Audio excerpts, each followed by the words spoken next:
Poor people usually spend their money and invest what's left. That's the philosophy of the poor. Now, here's the philosophy of the rich. Rich people invest their money and spend what's left. And here's the startling answer. It really doesn't matter what the amount is. What's most important is not the amount. What's really important is the philosophy. Hello, hello. Welcome back. This is Zip. I hope everyone is doing fantastic and your mindset is locked on, your philosophy is locked on. That's what we talk about here on the show, mindset. And we're all looking to be wealthy, not rich, have a wealthy mindset. And we're going to get into some of that this evening. But again, welcome here. If this is your first time to the show, I am a utility maxi. We invest in crypto. We talk about crypto, ISO 222 crypto, specifically crypto that has a utility that is going to do some work, solves a problem in the future. And that's my investment philosophy. I'm not a maxi in one coin completely. I am invested in XRP, XLM, and many other projects that have real world utility. And stick with me to the end tonight because there's a cautionary note, a word of warning. Be careful. Do not change or don't chase, getting rich quick. And that's why I like to give a macro view of where we're going and what the investments that we hold, the crypto that we hold, can give us long term. It's about wealth, ladies and gentlemen, and you have to change your mindset. And traditionally, maybe you weren't brought up to do that. I know I wasn't, but that's the long-term goal, to hold on to that wealth, gain the wealth, not to have it one day and be gone the next day. We're going to have some exciting news tonight. We've got some ETF news about XRP that came out, and also Donald Trump dropping some information on Truth Social that is pretty much hot off the press within the last couple hours. And we're also going to talk about the SEC, John Stark. I don't know if you remember him or not, but he was on the 60 Minutes video that was done with Brad Garlinghouse, or interview that was done. And he came out with some pretty explosive news, exciting news. And then there's some BTC news out there as well. But again, we're going to analyze all this in a macro view. And my goal is to get everyone across the finish line in this journey of crypto. But let's jump right in, ladies and gentlemen. And what do we have? It's raining SEC ETF acknowledgement news. Today, more XRP ETF acknowledgements from the SEC came out. We've seen Bitwise Invest, 21 shares, and Grayscale have been acknowledged so far. We're still waiting on Canary Funds and Wisdom Tree Funds to go. But every day we're getting closer. We're seeing progressive movement within the SEC as far as acknowledging these XRP ETFs. Now, does that mean they will get approved? No, it's part of the process. However, with everything that I'm going to report on tonight, and where we're seeing the movement from the SEC as an administration, it's almost guaranteed we're going to get a few of these ETFs, if not all of the XRP ETFs this year. And what that means, big picture, macro view, institutional value is going to start to come into the environment and provide more liquidity to XRP, scooping up XRP, just like we've seen with what has happened with BTC ETFs, as well as Ethereum ETFs. And that's what we're wanting. That's what we want to see. We want to see the growth on the chain. And the ETFs also allow just an easier entry point for some of those investors that are not degens like we are, that understand self-custody. That's what I preach here on the show, self-custody. Please don't keep your assets on the exchanges. Keep them in custodial wallets that you have the keys for. But ETFs make it easy for the larger environment, for the masses that are now starting to come in to get into crypto. if that's their choosing to have it as an ETF. I prefer to have the actual asset itself, because as we talk about here on this channel daily, we know what's coming in the future. Passive income growth through staking, through DeFi, and that's all going to be coming in the future as well. So why not keep your crypto and make passive income on it so that we become wealthy and that our future generations are wealthy as well. But exciting, absolutely exciting news again with the XRP ETF acknowledgements as they're coming out. Every week's a brand new week, and it's always fun to see what's coming out. Now, this is exciting. President Donald J. Trump on his Truth Social profile basically posted this a few hours ago, and about the Donald Trump effect bumps Ripple Labs, US deals, XRP gains. So this is the actual first acknowledgement I think that we've ever seen where he's acknowledged something specific with XRP. So does that mean he's all in on XRP? Absolutely not, but we're going to report it because it's news, it's exciting, it's the bigger environment.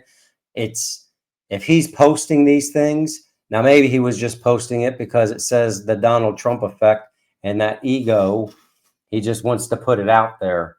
But all of these puzzle pieces, all of the scenarios, all of the big picture is coming together. And he did post this out there. I went out to my Truth Social site just to check it because I wanted to verify it.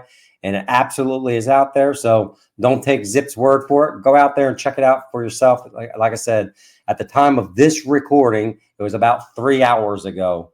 So exciting. And I'm sure you'll see it. If you're out there on X, you'll see it out there on X as well. And while I'm thinking of that, if you're on X, please go out there and follow me out on Zip Tips 2024. I'll try to put all information out there as well. And just again, about building a community that resonates together so that we have like-minded folks to get us across that finish line. But exciting news there.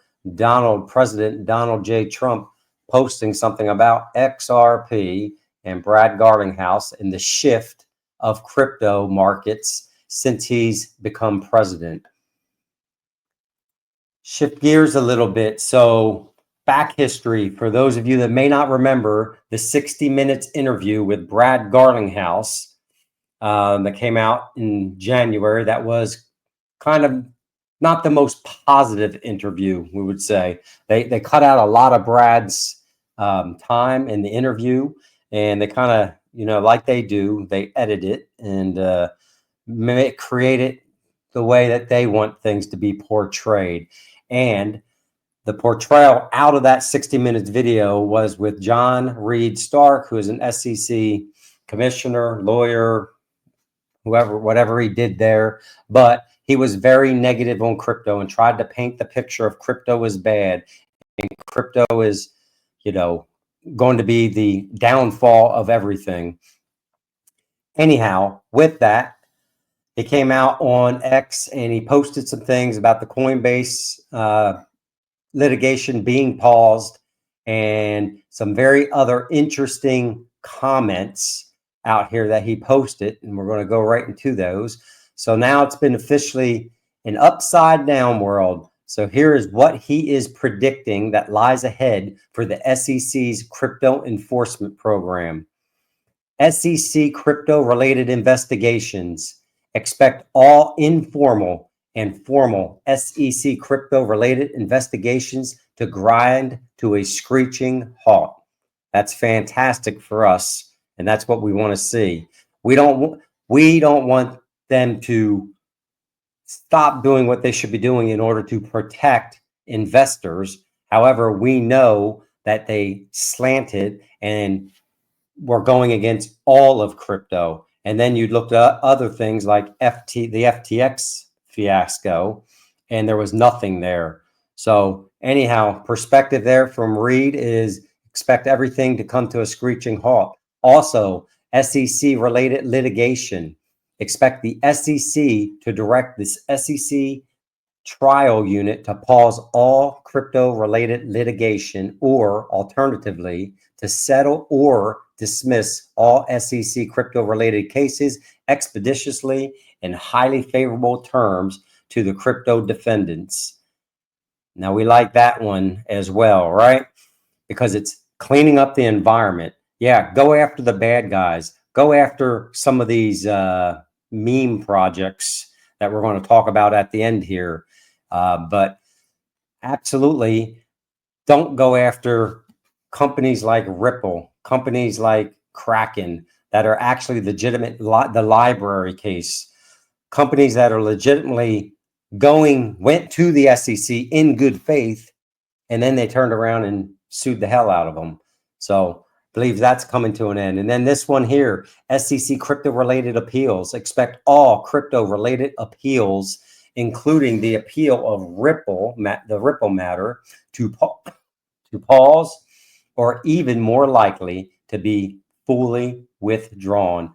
And that's what we're waiting for, to get that last little piece of the Ripple appeal and the case to be dropped, to be adjudicated, whatever needs to be done there, so that Ripple can progress on and move, and the institutions and the banks and the industry within the United States, we know they're just waiting. We know that they're waiting for Ripple, this case, to be done. They don't want to touch them until there's absolutely not that dark cloud around. Brad Garlinghouse has spoken to this, and we've seen, and we just know that that's the fact. But when that case is dropped, it opens the doors and allows things to start to progress. And it also allows Ripple, if they choose to, because now the administration is favorable, the government is favorable, the SEC is not there, to IPO.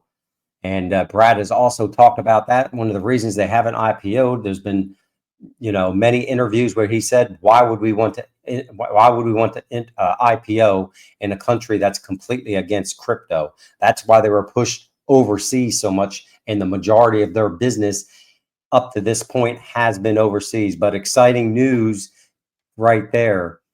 Again, SEC news coming straight from someone that worked at the SEC, and we'll see what's going to happen there. He also puts, despite the litany of powerful judicial precedent finding that digital assets are securities, those decisions are all moot now.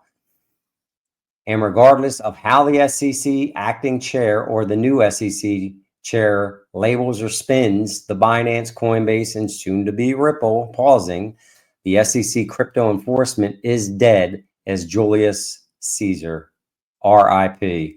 Well, that's a good thing for us, and very exciting news for all of us crypto holders, and fantastic to see that environment.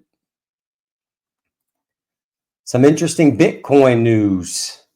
So today, and you go out there, you can find this, but the Texas Senate today held public hearings on the strategic Bitcoin reserve legislation. Some interesting questions that were asked there. But again, I think we're up to 35 states that are pushing for Bitcoin reserves in different, and not just Bitcoin, but really crypto strategic reserves. Some of them are Bitcoin reserves. Some of them, you got to look at the wording because it's crypto related and it's based off market cap, as I reported on last week. But Bitcoin, referenced as digital gold by the U.S. Treasury, has become recognized asset in financial markets, is what was commented on here today. So things are progressing. We'll see where things go with that. But interestingly enough, in the Bitcoin realm, a strategic Bitcoin reserve is dead in Wyoming, the most Bitcoin-friendly state. Now, I don't know why it was killed in Wyoming, but it appears that it is dead in that state.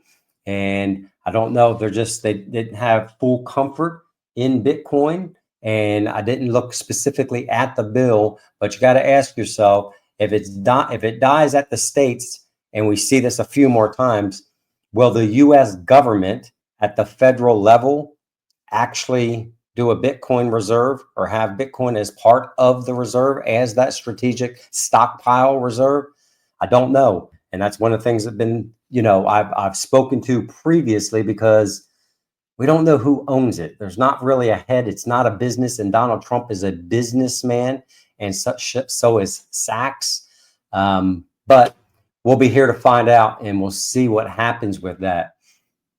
All right. Now we're going to kind of transgress to and have a conversation about being careful and not chasing money and not trying to get rich overnight. My philosophy, again, is a long-term DCA. I DCA in. I'm a long-term holder, and I'm trying to build wealth. I think everyone should be familiar by now about the Libra meme coin issue that's been happening, and all the millions and millions and millions of people and dollars that have been lost through that. Why? Because people were jumping into something believing that they were going to be rich overnight. And I get it. And I've been in the phone. I've been there. And that's why I'm speaking from a position of history. And that's why part of this channel, I'm trying to present that to you.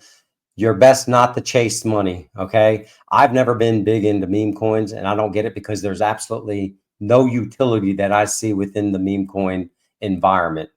Even David Sachs says it, they're more like a collector's item. I guess if you want the Trump meme coin and you're a collector and you want to hold a piece of history, okay, if you've got the money to spend on it.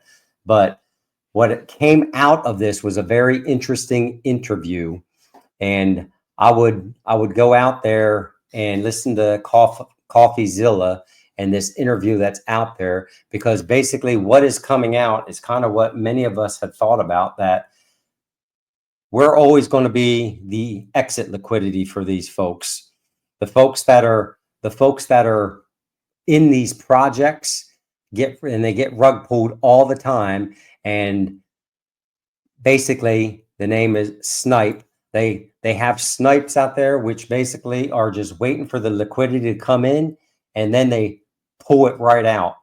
And this interview was very, very interesting because it went behind the scenes. And in this conversation with Hayden Davis, which is one of the big four creators who is really in a pickle right now, he basically comes out and just says, absolutely, there's snipes out there and they can't figure out how to prevent this. But we see it time in and again and again and again, where folks, innocent folks like you and I, retail investors, we hear about something, whether it's on X or some YouTube video or some, somebody is pushing the coin, an influencer is pushing the coin, and we try to jump in, and we lose our asses, quite honestly. So please be careful. Don't chase the riches. Do this the right way. Again, my philosophy, utility. I'm looking for utility, and I'm looking for it to have a real world solution long term. And yes, I may not become rich overnight, but over the course of investing and dropping what I can, not over leveraging in the market, putting in whatever I can. If I don't go get Starbucks, or I don't go out to lunch every week, taking that money and DCAing in long term. These meme coins, and I don't think we've seen the last of this yet. But again, if you have time, I'd go out here and listen to this interview. Very, very interesting, and gives you an awareness of what is behind the curtain and possibly why it is so dangerous to jump into some of these projects.